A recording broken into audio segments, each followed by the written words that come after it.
நம்முடைய ஜமாத் என்பது ஏறத்தாழ 30-40 ஆண்டு காலமாக இறைப்பணி என்று சொல்லப்படுகின்ற தாவா பணியை அடிப்படையாக கொண்டு செயல்பட்டு வருவதை நாம் ஒவ்வொருவரும் அறிந்திருக்கிறோம். மூட பழக்க வழக்கங்கள், இணை வைப்பு என்ற மிகப்பெரிய பாவங்கள், மனித சமுதாயத்திலே நீங்கா இடம்பெற்று இருக்கக்கூடிய வட்டி போன்ற மிகப்பெரிய பாவங்கள், இவைகள் எல்லாவற்றையும் எதிர்த்து பிரச்சாரம் செய்வதே நம்முடைய ஜமாத்தின் அடிப்படையான நோக்கம். இந்த பிரச்சார களத்தை மையமாக வைத்து பல்வேறு விதமான செயல் திட்டங்களை அறிவித்து ஒவ்வொரு காலத்திற்கு ஏற்றவாறு அந்த செயல் திட்டத்தையும் செயல்படுத்தி வருகிறோம். அந்த வரிசையிலே ஏப்ரல் மாதத்திலே அன்னலாரின் ஆட்சி முறை என்ற தலைப்பிலே பல்வேறு கோணங்களிலே நபி அவர்களுடைய ஆட்சி முறைகள் எப்படியெல்லாம் இருந்தது, இன்றைய காலகட்டத்திலே ஆட்சியாளர்களுடைய செயல்பாடுகள் எப்படி இருக்கிறது என்பதையெல்லாம் ஒரு ஒப்பிட்டு நாம் தெரிந்து கொள்வது நம்முடைய ஈமானை வலுப்படுத்தும் என்பது மாத்திரமல்லாமல் நபி அவர்களுடைய ஆட்சி என்பது எல்லா காலத்திற்கும் தேவை என்பதை உலக மக்களுக்கு புரியக்கூடிய விதமாகவும் இந்த செயல் திட்டத்தை அறிவித்திருக்கிறோம்.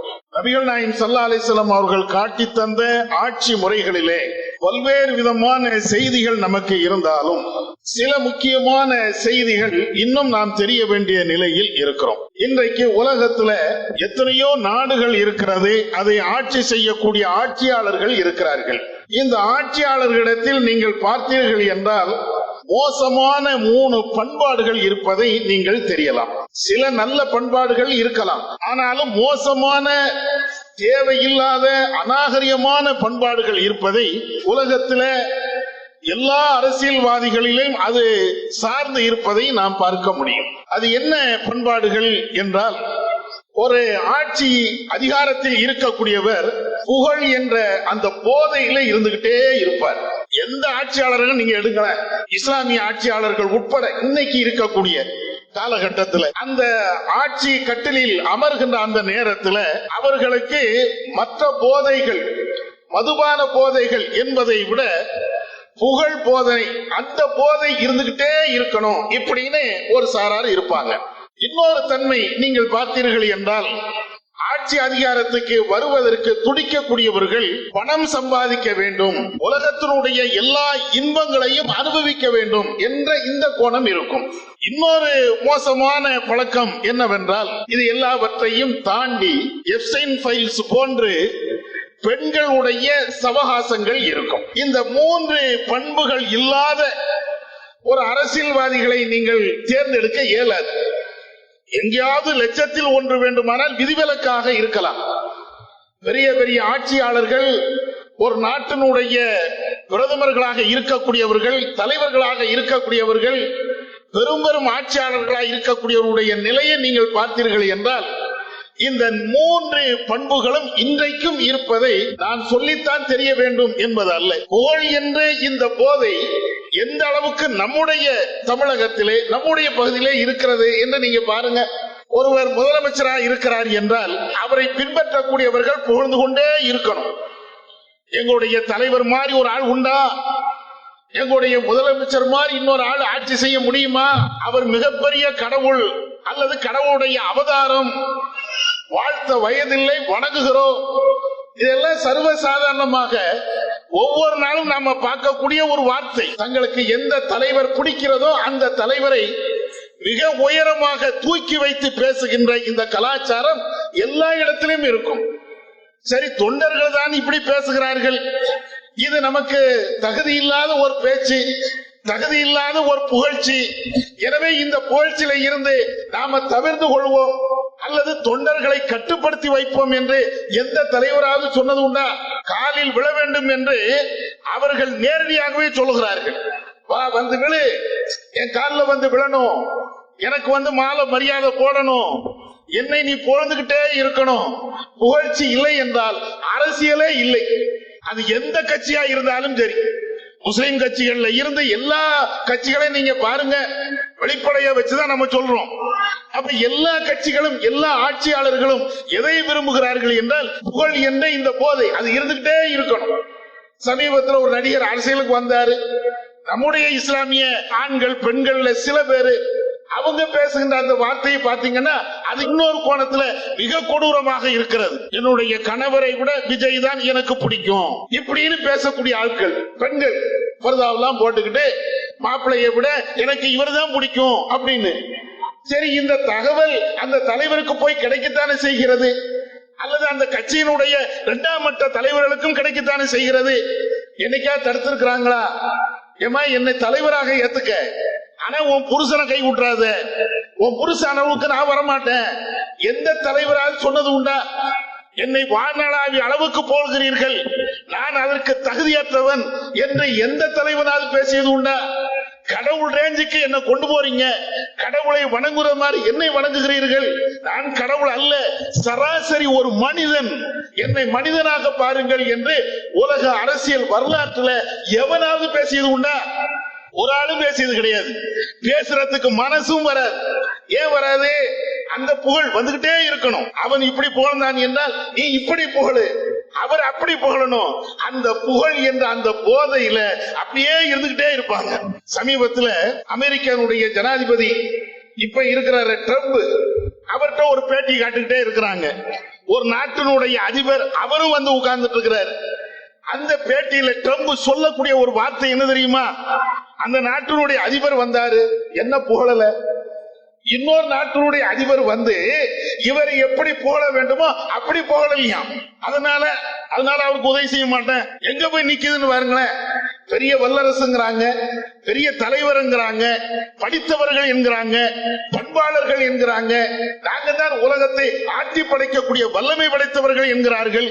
ஒரு அற்பம் ஒருத்த புகழ்கிறான் என்றால் அதுல இவங்களுடைய நிலை எப்படி போய்கொண்டே இருக்கிறது அப்படின்னு நீங்க பாருங்க. இதுதான் உலக அரசியல்.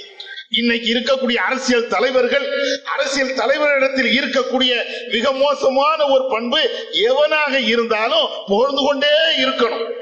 புகழவில்லை என்றால் அங்கே தொண்டனும் இல்லை, புகழப்படவில்லை என்றால் அவன் தலைவனும் இல்லை. இந்த நிலைதான். ஆனா நம்ம ரசூலாவை நீங்க எடுத்து பாருங்க. அல்லாஹ்வுடைய தூதரை சஹாபாக்கள் புகழ்வது ஒரு பக்கம் இருக்கட்டுமே, அதை ரசூலா ஏத்துக்கிறாங்களா? ரசூலா அதை ஆதரிக்கிறாங்களா? நபிகள் நாயகம் ஸல்லல்லாஹு அலைஹி வஸல்லம் அவங்களுடைய காலகட்டத்தில் தன்னை எப்படி பேச வேண்டும் அவங்க சொல்லி கொடுக்கிறாங்க. ரசூலா, ஏப்பா என்னை நீங்கள் புகழ்வதாக இருந்தால் கண்ணாபின்னா நீங்க புகழ்ந்துடக்கூடாது. ஈசா நபியை கிறிஸ்தவர்கள் எப்படி புகழ்ந்தார்களோ அதே போன்று புகழ்ந்து விடாதீர்கள். ஈசா நபியை அவர்கள் புகழ்ந்தார்கள், அவங்க மிகப்பெரிய ஆட்சி தலைவராகவும் இருந்தாங்க, அதனால புகழ்ந்தாங்க, கடைசியாக கடவுளாகவே ஆக்கிவிட்டார்கள். அத மாதிரி என்ன நீங்க புகழ்ந்து தள்ளி விடாதீர்கள். ஈசா நபியுடைய கதி எனக்கு வந்துவிடக் கூடாது. ஏனென்றால் அந்த புகழ் என்பது கடைசியாக கடவுள் ரேஞ்சுக்கு தான் கொண்டு போய் நிப்பாட்டும். அதனால அப்படி நீங்க பண்ணிடாதீங்க. என்னை நீங்கள் பேச வேண்டும் என்றால், என்னை நீங்கள் பாராட்ட வேண்டும் என்றால் அப்துல்லா வ ரசூலுல்லாஹ், அல்லாஹ்வுடைய அடிமை, அல்லாஹ்வுடைய தூதர், இந்த வார்த்தை மட்டும் பேசுங்க. ரசூலுல்லாஹ்வை புகழ்வதற்கு, ரசூலுல்லாஹ்வை போற்றுவதற்கு ரசூலுல்லாஹ் தந்த ஒரு வார்த்தை என்ன தெரியுமா? அப்துல்லா, அல்லாஹ்வுடைய அடிமை. இது என்ன புகழா? நம்முடைய பார்வையில இது ஒரு புகழ் என்ற வார்த்தை என்னைக்கா சொல்ல முடியுமா? எல்லாரும் தான் அப்துல்லா, எல்லாம் தான் அல்லாஹ்வுடைய அடிமை. ரசூலுல்லாஹ் அங்கதான் கொண்டு நிப்பாட்டினாங்க. நான் அல்லாஹ்வுடைய தூதர் என்று வேண்டுமானால் சொல், இறைவன் இருந்து எனக்கு வகி வருகிறது அதை சொல்லு. இல்லாம மற்ற வார்த்தைகளை கொண்டு, போலியான வார்த்தைகளை கொண்டு என்னை துதிக்க வேண்டும் என்பதற்காக வரம்பு மீறி போடுவது அது சரியல்ல. ரசூலுல்லாஹ் தன்னை எப்படி பாராட்ட வேண்டும் அதை சொல்லி கொடுக்கிறாங்க. இன்னைக்கு ஒரு அரசியல் தலைவரே இப்படி சொல்லி பார்க்கட்டுமா? பார்ப்போம். நான் ஒரு சராசரி மனுஷன் பா, ஒரு ஆணுக்கும் பெண்ணுக்கும் பிறந்த ஒரு சராசரி மனுஷன், என்ற எந்த ஆற்றலும் இல்லை, என்ற எந்த சக்தியும் இல்லை, இப்படி பேசிய ஒரு தலைவர் இன்னைக்கு உலகத்துல உண்டா? அப்படி இருந்தான்னு வைங்களேன், அரசியல் அவருக்கு எதிர்காலமே இருக்காது. இதுதான் எதார்த்தம்.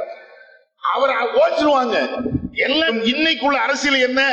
ஒரு அரசியல் தலைவராக ஜொலிக்க வேண்டும் என்றால் அவர் ஹீரோவாக அல்லது ஹீரோவாக அவர் பிம்பப்படுத்தப்பட வேண்டும். அப்படி இருந்தா தான் அவர் ஜொலிக்க முடியும். எந்த அரசியல் கட்சினா நீங்க பாருங்களேன், எதுக்கு ஒரு கவுன்சிலர் பின்னால 40 பேர் இப்படியே போறான், எதுக்கு போறான் நீங்க நினைக்கிறீங்க? அவர் அரசியல் அப்படியே நிக்கணும், அடுத்தாக்களையும் கவுன்சிலர்ல ஜெயிக்கணும். ஒரு கவுன்சிலருக்கு பின்னால 10 பேர் அப்படியே போறாங்கன்னா பராக் பராக் பராக் வருகிறார் கவுன்சிலர் வருகிறார். ரசூலுல்லாஹ் நீங்க பாருங்க, தெருவுல இப்படியே போவாங்க. பிள்ளைங்க ரசூலுல்லாஹ்வுடைய கையை அப்படியே பிடிச்சுக்கிட்டே போறாங்க. ரசூலுல்லாஹ் தெருவுல போறாங்க. முன்னாலையும் பின்னாலையும் அபூபக்கர் போகல, உமர் போகல, பெரும்பெரும் சஹாபாக்கள் போகல. சராசரியா நாம எப்படி தெருவுல போறோமோ இதே மாதிரி ரசூலுல்லாஹ் போனாங்க.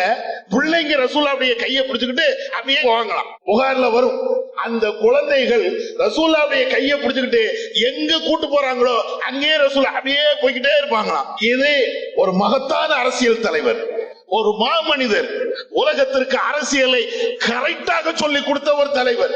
இன்னைக்கு இப்படிப்பட்ட ஒரு ஆளை நீங்க காட்ட முடியுமா? இப்படிப்பட்ட ஆள் இல்ல. ரசூலுல்லாஹ்வுடைய ஒரு கால் பங்கு, ஒரு 1% ரசூலுல்லாஹ்வுடைய பண்பு உள்ள ஒரு ஆளை காட்ட முடியுமா? இன்னொரு தடவை அல்லாஹ்வுடைய தூதரை நபிகள் நாயகம் ஸல்லல்லாஹு அலைஹி வஸல்லம் அவர்களை பாராட்டுகிறார்கள். ஃபீனா நபியுன் யஅலமு மா ஃபீ கதின், எங்கள்ல ஒரு இறை தூதர் இருக்கிறார்கள், ஒரு நபி இருக்கிறார். அவர் எப்படிப்பட்டவர் தெரியுமா? நாளை நடக்கக்கூடிய விஷயத்தையும் அறியக்கூடியவர். தெரியும் அவருக்கு என்ன நடக்கும் என்பதை எல்லாம் கரெக்டாக சொல்லுவார்.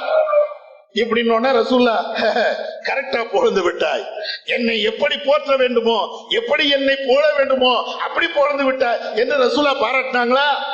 தஈஹாதா, என்ன வார்த்தையை பேசுகிறாய், என்ன புகழ்ச்சியை நீ போடுகிறாய், இந்த புகழ்ச்சி கூடாது, இந்த வார்த்தையை நீ விட்டுவிடு. இதற்கு முன்னால் என்ன வார்த்தையை நீ பேசினாயோ அதை நீ பேசு. அது என்ன, நாளை நடக்கக்கூடிய விஷயம் எல்லாம் எனக்கு தெரியும் நீ பேசின. அடுத்த நாள் நடக்கக்கூடிய அனைத்து விஷயங்களும் ரப்புக்கு தான் தெரியும், ரஹ்மான் ஒருவனுக்கு தான் தெரியும். எனக்கு தெரியுமா? அப்ப ஏன் இப்படி தேவையில்லாத புகழ்ச்சி, கடவுளுடைய தன்மையை வைத்து மனிதனை புகழக்கூடிய இந்த புகழ்ச்சி, இது முதல்ல அடியோடு வேண்டாம். கடைசி வரையிலையும் புகழ் என்ற அந்த போதையில சிக்காத ஒரு மனிதர் யார் என்றால் அல்லாஹ்வுடைய தூதர் தான். நம்ம கூட அந்த போதை இருக்குங்க. அரசியல்வாதி அளவுக்கு இல்லாம இருக்கலாம், ஆனா கொஞ்சம் கொஞ்சம் இருக்கும். அவன் நம்மளை பாராட்டலைய, நம்மளை சோத்துக்கு கூப்பிடலைய, அவன் நம்மளை மதிக்கலைய, எல்லாம் அந்த போதை, எல்லாம் அந்த போதையில உள்ளதுதான் இது. அவன் சோறு வச்சான், என்ன மதிக்கலைய, என்ன மதிக்க, என்ன வேணும், என்னப்பா மதிக்கணும், என்ன மதிக்கணும், எல்லாம் இந்த அரசியல்வாதி நம்மளுக்கு சொல்லி தந்தது. இப்படி எல்லாம் நீ நினை, என்ன மாமி மதிக்கல, மாமனார் மதிக்கல, சம்பந்தி மதிக்கல, என்னடா மதிப்புனா என்ன முதல்ல அதை சொல்லு. நீ வீட்டுக்கு போகும்போது போட வெளிய அப்படின்னு சொன்னானா? வீட்டுக்கு போகும்போது வாழ்ந்தானே கூப்பிட்டா, இல்ல முறையாக கூப்பிடவில்லை. என்னடா முறை? எல்லாம் இந்த கேடுகட்ட அரசியல்வாதத்தை இருந்து நம்ம படிச்சு வச்சிருக்கிறோம். ரசூலுல்லாஹ்ட்ட படிக்கல, அல்லாஹ்வுடைய தூதரிடத்தில் படிக்கல. இந்த புகழ் என்ற அந்த போதை எல்லா இடத்திலையும் கொஞ்சம் கொஞ்சம் ஓட்டிட்டு இருக்குது. அரசியல்வாதித்த மிகுதியாக இருக்கிறது. இதுதான் யதார்த்தம். இந்த போதையில ரசூலுல்லாஹ் ஒரு காலத்திலையும் சிக்கல. அதே மாதிரி அல்லாஹ்வுடைய தூதர், இன்னைக்கு இருக்கக்கூடிய ஆட்சியாளர்கள் அரசியலுக்கு வருகிறார்கள் என்றால் சமூக சேவை, சமூக சேவைம்பாங்க. என்னப்பா சமூக சேவை செஞ்ச, லைட் ஏரியல அப்படின்னு போன் போட்டா வந்து நிக்கிறியா? அதுக்கு வரமாட்டான். குடி தண்ணீர் இல்ல, ரோடு பிரச்சனை, ஏதாவது செய்யுங்கப்பா அப்படின்னா கவுன்சிலர் வந்து நிக்கிறாங்களா? அப்ப வரமாட்டாங்க. எம்எல்ஏ வந்து நிக்கிறாங்களா? ஒருத்தனும் வரமாட்டான். நம்மளா போராடணும், நம்மளா இபி ஆபீஸ் போகணும், நம்மளா ஒருத்தனுக்காக போன் பண்ணணும். கேட்டா இவனு என்ன சொல்லுவாங்க? நாங்க சமூக சேவை, உங்க வீட்டு பிள்ளை, உங்களுக்காக வேண்டி பாடுபட வந்திருக்கிறோம். எப்ப இந்த தேர்தல் நேரத்தில் இவங்க பேசக்கூடிய அந்த பேச்ச பாருங்களேன், ரெண்டு காதையும் பொத்திக்கிட்டு போனா கூட இருக்க முடியல, அந்த அளவுக்கு இவங்க பேசுறாங்க. சரி, இவ்வளவு பேசுறீங்களே, எதையாவது 10வது செய்யணுமா இல்லையா? அது செய்யல. அப்ப எதுக்கு அப்படி வந்து உட்கார்ந்துங்கிறாங்க? எல்லா ஆட்சியாளர்களையும் எல்லா அரசியல்வாதிகளையும் 1-2 விதி விலக்கு, பாக்கி எல்லாத்தையும் நீங்க பாருங்க. நேற்று வரையும் கவுன்சிலரா இருப்பாரு, ஓட்டதுக்கு ஒரு பழைய சைக்கிள் கூட இருக்காது. இன்னைக்கு நீங்க பாருங்க, டாடா சுமோ தான், பெரிய இனோவா காரு தான், அல்லது மெர்சிடஸ் பென்ஸ் தான். சைக்கிள்லயா போற? ஏழையின் தாயின் மகன் அப்படின்னு சொன்ன ஓட்ட சைக்கிள்ல போகணும், அல்ல நடந்துல போகணும். நீ எதுல போற? பயங்கரமான காரு, பயங்கரமான பந்தோபஸ்து, நான் மக்கள் சேவகன், நான் அதை செய்ய போறேன், இதை செய்ய போறேன். சரி, நீ என்ன சம்பாதிச்ச? எல்லாம் கோடான கோடி ரூபாய். ஏதாவது ஒரு விதத்தில் ஒரு கவுன்சில்ல இருந்து எல்லாருமே, எல்லாத்துக்கும் தெரிஞ்சது தானே, காசு கொடுத்தாங்களா இல்லையா? ஓட்டு காசு கொடுக்கறான், அல்லது கிஃப்ட் பாக்ஸ் கொடுக்கறான், எல்லாமே கொடுத்துதான் ஜெயிக்கிறான். எங்க இருந்துப்பா வந்துச்சு காசு? எல்லாம் இப்படித்தான் சமூக சேவர்கள். நம்மளை எவ்வளவு முட்டாளாக்கி வச்சிருக்கான்னு பாருங்களேன். எவ்வளவு முட்டாளாக, எவ்வளவு இழிச்ச வாயனாக, எவ்வளவு லூசாக நம்மளை ஆக்கி வச்சிருக்கான்னு பாருங்க.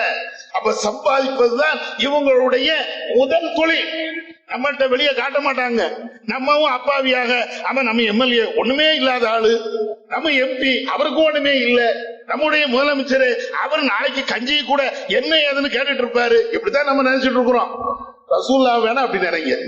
அல்லாஹ்வுடைய தூதர் 23 ஆண்டு காலமாக சமூக வாழ்க்கையில இருந்தார்களே, ஏறத்தாழ 10 ஆண்டு காலமாக ஒரு நாட்டினுடைய ஜனாதிபதியாக இருந்தார்களே, கடைசி அவங்க விட்டுட்டு போன சொத்து என்ன?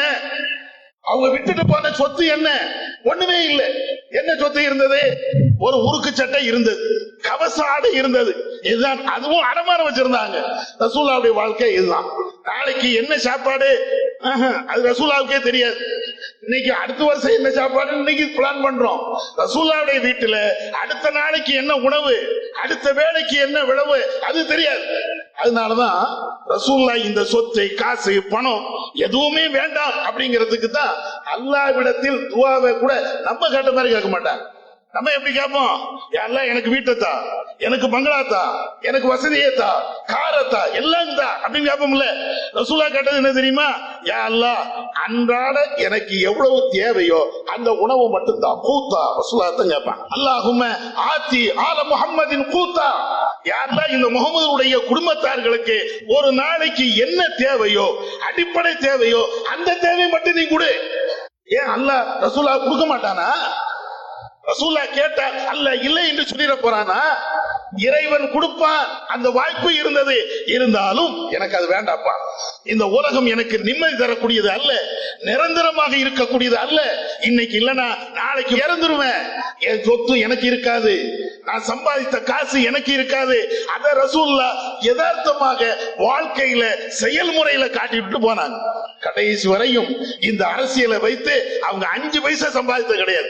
எங்கேயாவது ஒரு வார்த்தை நீங்க சொல்ல முடியுமா? ரசூலுல்லாஹ்வை கடுமையாக விமர்சனம் தான் பண்ணாங்க. ஆனா அந்த மாதிரி ஆட்கள் கூட ரசூலுல்லாஹ் இந்த ஆட்சி தலைவராக இருந்து கொண்டு பல கோடியை சம்பாதித்தார்கள், பல செல்வத்திற்கு அவங்க சொந்தக்காரா இருந்தாங்க. ஒரு வார்த்தை நீங்க ரசூலுல்லாஹ் பார்க்க முடியாது. புகழ் என்ற அந்த போதை ரசூலுல்லாஹ்ட்ட கிடையாது. காசு சம்பாதிக்கணும் அப்படிங்கக்கூடிய சிந்தனையில இன்னைக்கு அரசியல்வாதிகள் இருக்கிறாங்களே, இந்த சிந்தனையினுடைய கடுவளை கூட ரசூலுல்லாஹ் கிடையாது. அடுத்து 3வது என்ன?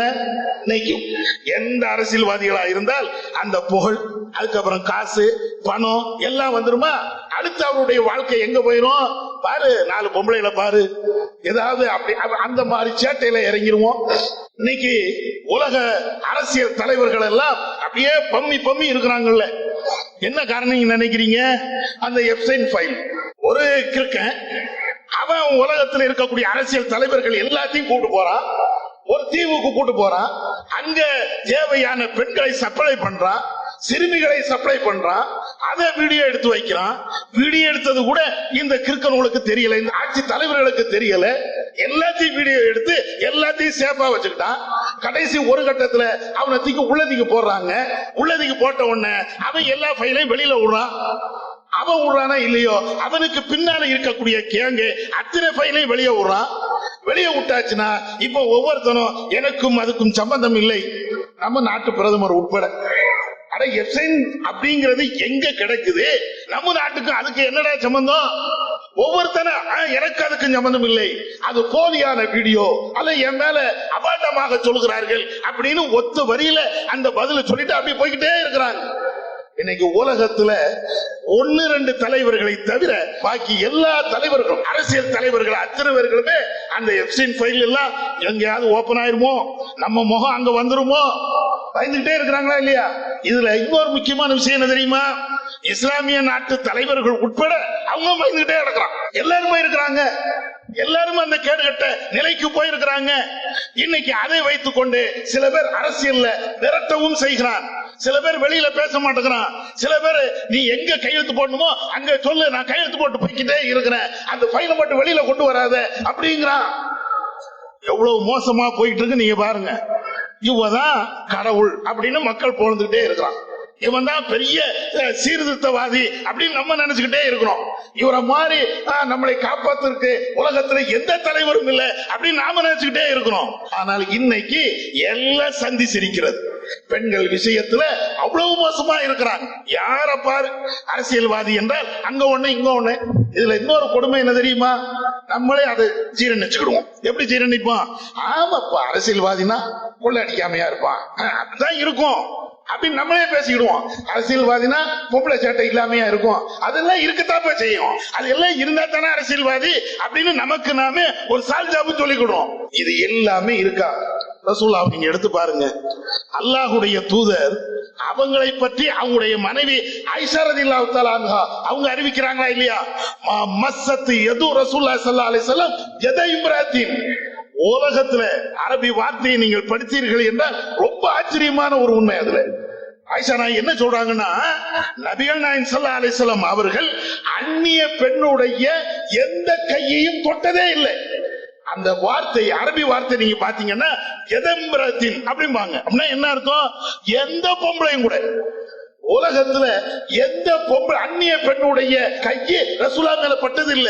ரசூலுல்லாஹ்வுடைய கையை உலகத்துல அந்நிய பெண் எவ்வளவு இருந்தாலும், அது எவ்வளவு பெரிய சஹாபியா இருந்தாலும் அவங்க மேல பட்டது இல்ல. எந்த ரசூலுல்லாஹையும் பாருங்க, இன்னைக்கு இருக்கக்கூடிய அரசியல் தலைவர் நீங்க பாருங்க, கைப்பட்டதில்லை அப்படிங்கிறதுனா ஒரு சாதாரண ஒரு விஷயமா? அவ்வளவு கரெக்டாக அவங்க இருந்திருக்கிறாங்க ரசூலுல்லாஹ், அவ்வளவு மேன்மையாக இருந்திருக்கிறாங்க. அரசியல்ல அவங்க காட்ட மாதிரி ஒரு புனித தன்மையை உலகத்துல எவரும் காட்ட முடியாது. பொம்பளை என்றால் அப்படிதான் இருப்பேன். ஆனா கொடுமை என்ன தெரியுமா? அல்லாஹ்வுடைய தூதரு சட்டப்படி நியாயப்படி இறைவனுடைய வேத வரிகளின்படி அவங்க 11 கல்யாணம் பண்ணாச்சுன்னா இவன் உட்கார்ந்துட்டு பொங்குறான். ரசூலுல்லாஹ் முஹம்மது நபி அத்தனை பொம்பளை கட்டிட்டாங்க, எத்தனை பொம்பளை கட்டிட்டாங்க. அதை பேசுறதுக்கு உன தகுதி இருக்கா? நீ எவனை தலைவராக வைத்திருக்கிறையோ அவன் எத்தனை வப்பாட்டி வச்சிருக்கிறான் பாரு. உனக்கு பேச முடியுமா? எவனா இருக்கட்டும், அரசியல் கட்சி தலைவர்கள் அங்க இங்க அங்க போற இடம் இங்க வந்த இடம் நீங்க தானே எழுதி வச்சிருக்கிறீங்க, நீங்க தானே அதையெல்லாம் பேசுறீங்க, நாங்களே ஆய்வு பண்ணிட்டு உட்கார்ந்து இருக்கிறோம். அப்ப இவ்வளவு லட்சணத்துல இருந்து கொண்டு ரசூலுல்லாஹ் அவங்க சட்டப்படி செஞ்சாங்க. அதுல எந்த தப்பு? சட்டப்படி அவங்க செய்தார்கள். இது என்னுடைய மனைவி என்று சொல்லிவிட்டு செய்தார்கள். திருட்டுத்தனம் செய்யலையே. ரோட்ல போகக்கூடிய பெண்ணை வலுக்கட்டாயமா கையை பிடிச்சு அவங்க இழுக்கலையே. ரசூலுல்லாஹ் சட்டப்படி கல்யாணம் பண்ணாங்க. இது எப்படிப்பா தப்புன்னு ஆகும்? இது எப்படி தப்புன்னு சொல்ல முடியும்? ஆனா இன்னைக்கு பேசுறோம் ரசூலுல்லாஹ் அப்படி, ரசூலுல்லாஹ் இப்படி. ரசூலுல்லாஹ் கரெக்டா தான் செஞ்சாங்க. ஒரு அரசியல் தலைவருக்கு, ஒரு ஆன்மீக தலைவருக்கு இறைவனுடைய உத்தரவின் அடிப்படையில இத்தனை கல்யாணம் பண்ணலாம் என்று தெளிவாக தெரிஞ்சுதான் அவங்க செஞ்சாங்க. இன்னும் சொல்ல போனா ரசூலுல்லாஹ் மறைக்கணும்னா அதையும் மறைச்சிட்டு போயிருக்கலாமே. நீங்க இன்னைக்கு புனித வேடம் போடுறீங்களா இல்லையா? வெளியில ஒரு வாழ்க்கை, உள்ள ஒரு வாழ்க்கை, அந்த ரங்கத்துல அப்படி ஒரு வாழ்க்கை, வெளிரங்கத்துல இன்னொரு வாழ்க்கை. இது மாதிரி ரசூலுல்லாஹ்க்கு செய்ய தெரியாதா? ரசூலுல்லாஹ்வுடைய அந்த ரங்கம், ரசூலுல்லாஹ்வுடைய வெளிரங்கம் எல்லாம் திறந்த புத்தகம் தானே. ஒரு நேரத்துல பாட புத்தகத்துல நம்ம படிச்சிருப்போம், அல்லது கதைகள்ல படிச்சிருப்போம், பல்வேறு வரலாற்றுகள்ல படிச்சிருப்போம். என்ன படிச்சிருப்போம்? அவர் பெரிய மன்னர். பெரிய மன்னர் என்ன, அந்த புறத்திலே பல அழகிகள் வைத்திருந்தார். இன்னைக்கு இருக்கா? இன்னைக்கும் அந்த இடத்துல இந்த மன்னர் ஆட்சி பண்ணார், இந்த இடத்துல அந்த மன்னர் ஆட்சி பண்ணார் அப்படின்னு அந்த கோட்டைய அப்படியே வீடியோ எடுத்து போறான். வீடியோ எடுத்து போட்டுட்டு கடைசியாக இது எந்த இடம் தெரியுமா?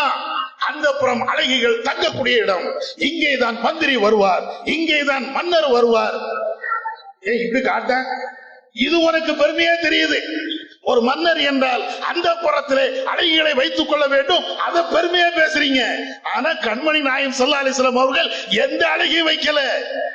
அவர்கள் பெண்களை திருமணம் பண்ணாங்கன்னா, ஒண்ணுக்கு மேற்பட்ட பெண்ணை திருமணம் பண்ணாங்கன்னா சட்டப்படி செய்தார்கள். சட்டப்படி செய்யறது உங்களுக்கு கேலியா இருக்கிறது, சட்ட விரோதமாக செய்யறது உங்களுக்கு நாகரிகமா இருக்கிறது. எங்க கொண்டு போய் விட்டுருக்கான் பத்தியா? எங்க கொண்டு போய் விட்டுருக்கான் தெரியுமா? இந்த அரசியல்வாதிகள் அவன் பொம்பளை சேட்டை பண்ணுவான், அவன் அயோக்கியத்தனம் பண்ணுவான், அதை நியாயப்படுத்துறதுக்காக வேண்டி அவன் எத்தனை வப்பாட்டித்தாலும் வச்சிருப்பான்.